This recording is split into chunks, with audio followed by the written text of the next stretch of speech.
What's up, guys? Welcome back to the channel, and today we are focused on the Shelby Gt500 that's in the shop. That is really, you guys saw in the last video, is really kind of a disappointment on the mechanical build quality of this car. So we're doing everything in our power to make it as best as it could be when it leaves here, which has turned into a long build of an engine rebuild, camshaft change, lifter change. That sums up the engine modifications to stop it from getting burning oil. Getting a consistent tune-up in it will be next.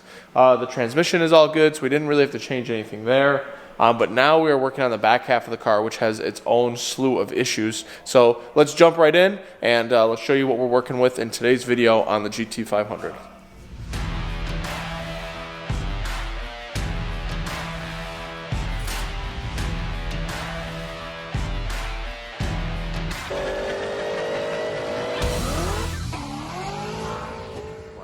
So we are getting into the back end of the Eleanor project today. We want to get this thing back on the ground so we can focus on getting it running and getting it out of here. Unfortunately, every time we turn around, we find something else wrong with it, and that problem turns into another problem, and it just snowballed into a huge issue. So, for example, I'm on the phone talking with one of our clients, looking at this brake, and I see that it's got this nice little pinstripe on here. You guys can see that. It's on both sides, and the rotor hat is interfering with the brake pad. So what probably is the issue is that these calipers have an adapter bracket bolted to the spindle, and then the caliper literally sits on top and bolts down to it. So that is holding it down against here. So they probably need to be shimmed up a little bit, or what I have seen in some recommendations is modifying the pad to gain you the extra clearance that you need on the hat. I mean, it's a Wilwood caliper and a Wilwood brake. They're obviously designed to work together, but somewhere in the mounting situation is not 100% to spec and causing a problem. This will cause a lot of noise that will transmit through the body also. So we'll be looking at this now too, in addition to the million of other things that we keep finding.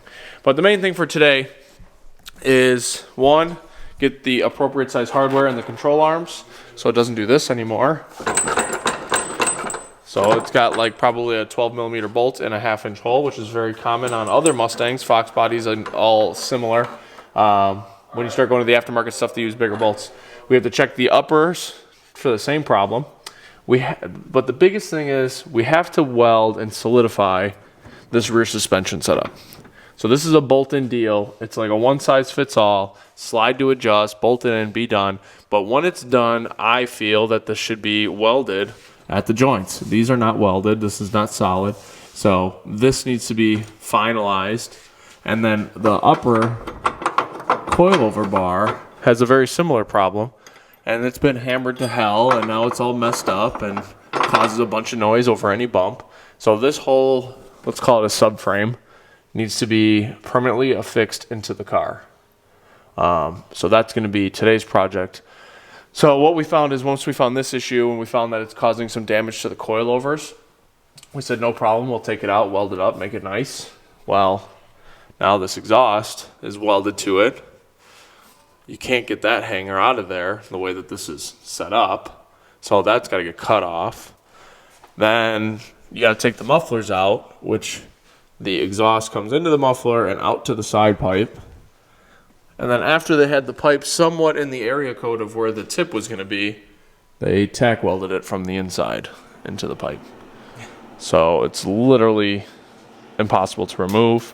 Why they chose this chambered style muffler with vacuum cutouts on something that makes, 700+ flywheel horsepower, or should anyway. It didn't, but it should. And have all this ugly apparatus and what sounded like just an exhaust leak all the time, because those don't seal very good, is beyond us. We don't know. It's cool when you tell someone you got cutouts, but really, if you want cutouts, they should go 100% before the muffler, as close to the header as possible, with an electronic switch that could be actuated with a Holley EFI that it has. And, it wasn't set up that way, and it's really unnecessary anyway. It's just to say, oh, I have cutouts. But it sounds better if you have a good exhaust system and just don't need them. So we're going to probably be putting like a Borla XR1 bullet muffler, because what we're thinking is we're going to have to modify the H-pipe that's on here, and then probably put the bullet like in this area, and that'll give us enough time to just kick that out into here. We'll figure out a way to make it removable, and then we got to reuse those tips. But unfortunately, in order to remove all this is just cutting it all out and starting from scratch. It's a damn shame, really. Anyway, that's what we're doing. We'll show you guys an update once we get the exhaust out of here, because it's going to be kind of a pain, and that's going to be the next step. Well, we got the exhaust off. Might have a little exhaust leak there, and a little one over there. It was very hectic to try and get those off. Cut the tips out, make sure everything's all good. More exhaust leaks and some tape from, for God knows what reason, up in there. Fuel lines were nice and crushed by the 4-link bracketing and everything, so we're gonna rerun those underneath that after we get that all set up. It's like tack welded in the nut that held the coilover bracket. So all that is now finally been removed. Oh, and then you gotta look at these beautiful things. Couldn't get the big gun up in there. On both sides. Look at that. It'll be good, right? So that was a little fiasco getting all that out. It's a little headache getting the tips out without having to obviously mess up anything else over there. And now we got the whole 4-link out, and look at this. Little ball socket there, which is rather interesting, I guess, to make up for how it fits. It's like, you know, nice and tight, you know. Make sure it's good. That's that. We got this side out. We're gonna obviously wire wheel and clean up all these edges. Same thing with the bar.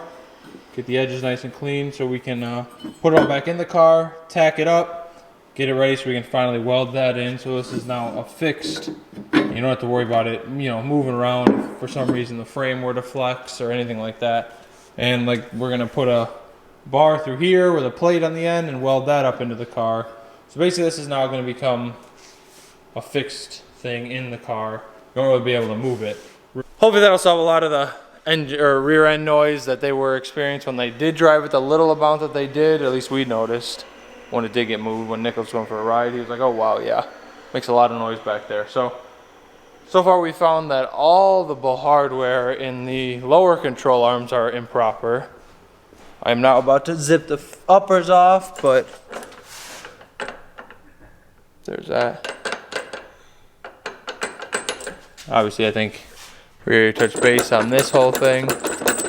That's no good. So I'm gonna zip the uppers off, and we're gonna prep this whole 4 bracket to get welded up in the car.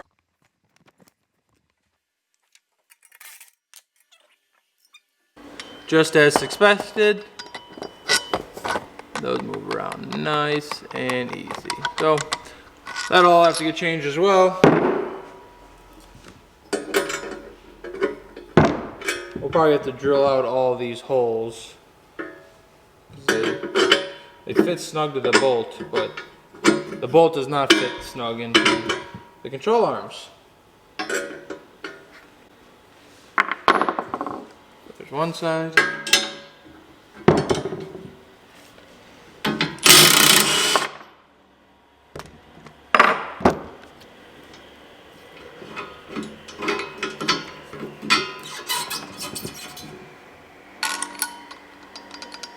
And same thing.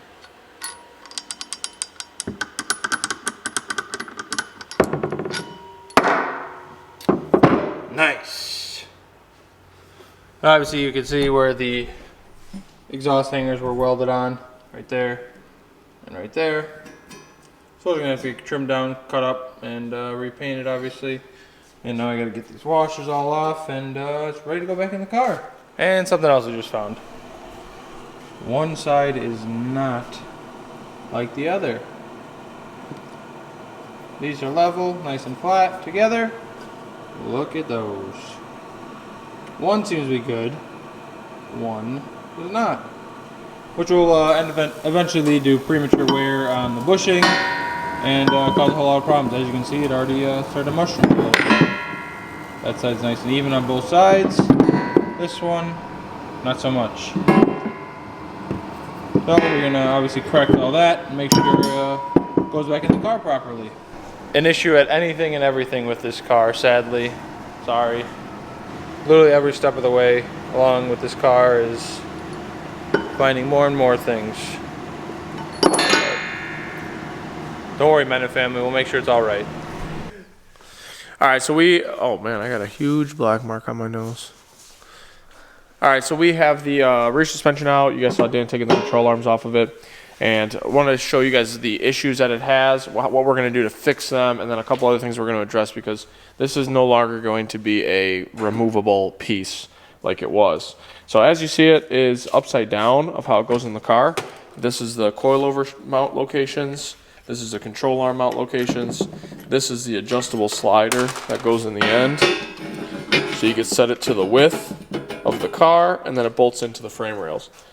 So the few things that we're going to do: one, we're going to figure out what this width is going to end up being, mock it up, and tack weld these together. That's no longer going to be fixed or adjustable. Then the coilover bar had these goofy things on here. Yeah, I showed them. That went in like that. That's no longer going to be like that. Now we got the proper slip fit tubing size, and then we'll measure to weld that up and put a plate onto the frame rail, so that'll be welded in there. And then since this is out, the only other thing, aside from the MIG welds that aren't the greatest, but the only other thing that's on here that should really be addressed is these shock mounts. The coilover mounts are, that one's for the wrong size tubing. This one's kind of garbage. And the coilover actually they sit at an angle, which is okay, so we have some room to move it. But I want to see if there's a better option than the way that these are mounted.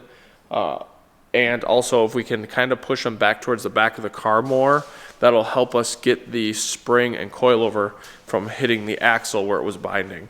Because we're going to fix that in more than one way, but since this is out and we're going to be fabricating on it, we might as well see if we can improve the angle that they sit at and the location that they're in while it's out on the bench, because it'll be a lot easier to do it now than before it gets welded in the car. So the other problems that Dan, I know went over with you guys already, but the main thing is that all the sleeves of the control arm used dough-call tubing, it seems like. Nothing's wrong with dough-call tubing when you're using it in the roll cages, tube front ends, chassis work, but anything that has a slip fit should not use dough-call tubing. The reason being is that it's a seam welded tube. It's not a extrude formed like chromoly. So what did we run into? All the control arms. Can you see the seam on the top there? All the control arms measure to have basically a 5/8 hole minus that seam, which is only a little bit, but you cannot get the proper size hardware in there. So what we're going to do, instead of drilling and grinding out all those seams and getting the right size bolts drilled into this thing, everything is made to have 1/2 inch hardware. So the axle's made to have 1/2 inch hardware. This piece, the control arm on the housing side, all this stuff is 1/2 inch. So if we wanted to go to 5/8 and clean these seams out, we're literally going to be sitting here for hours reaming bolts out. So what we're going to do instead is we're going to order some chromoly tubing that's going to be a 3/4 OD and a 1/2 inch ID. And we'll just make new sleeves for all this stuff, and then we can continue to utilize all the 1/2 inch hardware they have that clacks and rattles because it has the wrong size bushing hardware. All right, so the last piece of the puzzle that Dan just pointed out is that these upper bushings is like a stock style press-in rubber bushing. And you can see they're kind of tweaked from misalignment. We're going to call Mosier, whose housing this is, and see if they have an alternative to this, because the bolts that are being used here do not match the control arm. So that means we'd have to replace this sleeve somehow, or just get something that will articulate better, which would be better anyway. I mean, this thing already has a lot of noise, so going to a solid upper is not going to be the end of the world, in my opinion. So we'll see if we can find a resolution for that. And then that will be all the rear suspension issues addressed. Then we'll move on to the hell of an exhaust that we're going to have to try to figure out for this. But right now, the suspension and a coilover mounting is the big concern. And that's what you guys will see resolved, hopefully, by the end of this video. So we've gotten a little further. Nichols is getting the intercooler piping all back up, as you can see. Complements everything very nicely. So a few little miscellaneous things. We remove the horn. We're working on relocating those two items as well. Got the wiring fixed to go to the backside. I'm gonna figure out the best routing we want to do for that, based on also where the map sensor is gonna go. Well, that's kind of how she's looking so far. I'm failing on this hose clamp miserably. Nicholas having fun down here. It's in a terrible location. I can't get it in there. When I do get it in, I can't tighten it. So there you see the blow-off valve is going to be sitting right there, right behind the front bumper. So at least it won't be really open to too many elements in terms of rain. But they won't really be driving this in the rain either way. Because this is like their... Out of the elements was the least of my worries. Yeah, say out of the elements, the least our worries, because this is their baby.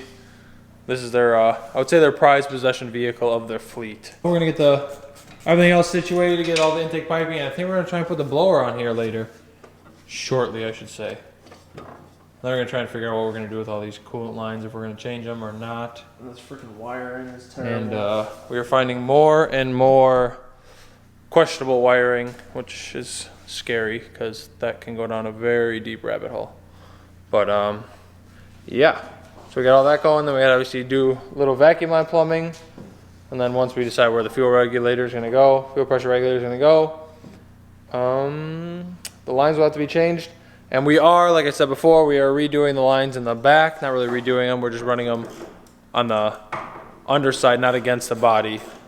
Instead of being against the body, between the body and the 4-link bracketing setup. We're gonna not crush the lines this time and have it run between the rear end and that 4-link bracketing. All right, guys, last update on the E-Mustang for the evening. We have the engine bay, all the coolant piping, or the intercooler pipings ran. The blower is finally strapped on this thing. And that's the majority of the updates, I think. We're kind of trying to figure out what else is left, what needs to be ordered, what needs to be tackled. And it's looking pretty good. We're liking it. Tomorrow, maybe we'll do like the throttle pedal, the cable, and then all the modifications to the rear suspension that need to be done that we ordered parts for. To locate the coilovers and shocks properly, fix that rear suspension area, and then the rest of the project will be ready, kind of waiting for the rest of the parts that we need to finish it. I'll probably pick back up on it again next week while we do the engine bay and the Fox body for the rest of this week. I think that's kind of how that's going to work out, because we have to address that problem. Look at that. Still got to put a catch can on it somewhere. We've got to get some adapters to go from these valve covers to a catch can. Thermostat housing. Bunch of small miscellaneous things we have to do on it. But, yeah, I like it. So that's it for tonight. The rest of the video you guys will see from tomorrow of doing the rear suspension modifications. All right, howdy guys. Welcome back to the second half of this episode. We are finishing up the Eleanor rear suspension. So I think we've showed you a lot about what sucks about this car, and now we're going to kind of move into obviously what we're doing to fix it. So you guys saw the sleeves and the bushings. We got that all fixed. So now we have new chromoly sleeves and all the bushings. Probably have more in the material and time to make those than what a set of arms would have cost to remake, but not really. But it sure feels that way.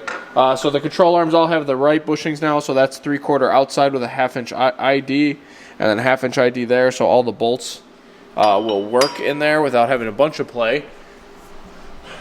I can't believe I'm grinding on the bottom side of a door to make suspension work, but we are going to be putting this apparatus back in the car with some modifications to make it work better.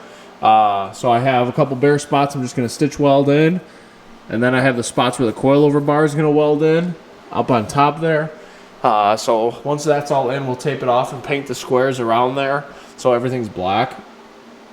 I already made the coilover bar reinforcements. So this is going to go in there like that. And then that'll go in the car, and we will weld this, and then we will weld the bottom 3 because you can't get to the top one. But that will be plenty and 100 times more than what was in there before. And then the stitch welds will go on those front of those plates. And this one, then that's also going to get welded in because this is the adjustable side that can come in and out. So that's going to get welded in. So that's how we're going to solidify this AJE rear suspension, and then we're also going to change the coilover mounts. So the coilover mounts were on this in like a janky fashion. So the next thing we gotta do is mock up how that's gonna go. But the more that I look at this, the more I realize I think the rear end's gotta be in the car to figure that part out. So we're gonna have to see what we're gonna do there. But once we figure out a way to do it, we'll show you how we're doing it. And yeah, start welding some shit into the bottom. Alright guys, so hopefully you enjoyed this video. Make sure you subscribe down below and stay tuned for the next video that will be on Thursday, where we are confronting the exhaust. Still working on the rear suspension and figuring out the other nuances that we have with this thing underneath. So thank you again for watching this far, and we'll see you guys on Thursday.